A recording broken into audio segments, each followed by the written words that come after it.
A 2023 CLSTN feature presentation, the WMA lighting page. Within the Webpage Browser is an embedded programming application that negates any compatibility issues for the native mobile application. So what's going on? Our support teams were receiving frequent phone calls after automatic updates were being pushed to phones and tablets. The pace to which operating systems are being updated across platforms is not realistic to stay historically compatible beyond an N-1 operating system. As a result, Cooper engineers created a web browser-based page embedded with the natural mobile application feature. Which firmware and on which generation WAC is this feature available going forward?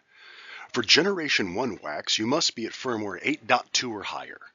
For Generation 2 WACs, you must be at firmware 10.2 or higher. So, how do I access the embedded programming web page on the Generation 1 WAC at version 8.2 or higher? Step 1. Access the web page via the IP address, but add \WMA. Example 192.168.100.1 \WMA. Step 2. Using your designated login, you will now have access to the featured WAC firmware-specific programming web page. If you need to go back to the system's web page, you do need to physically remove the \WMA from the address bar and log back in. Great! How do I access the embedded programming page in the Generation 2 WAC at version 10.2 or higher? Step 1. Access the web page via the IP address and use your designated login. The difference, you will not need the \WMA. Once logged in, you will see in the box in the top right. This will allow you to toggle back and forth from the known admin page, also known as the web page, and the new feature lighting web page. When you click the lighting, it will take you to a re-login page. Do use your same credentials.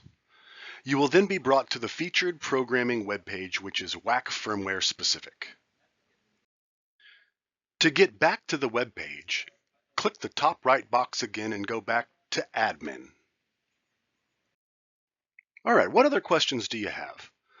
If the WAC has been pulled into Trellix, you will still receive the centralized message from the new featured web page programming application. The biggest difference in the Gen 2 programming page is the toggle ability, whereas the Gen 1 WAC you need to physically change the address in the address bar.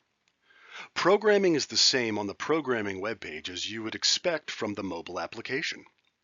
The programming web page should be attempted in the early stages of any troubleshooting to eliminate any mobile application hardware-firmware compatibility issues.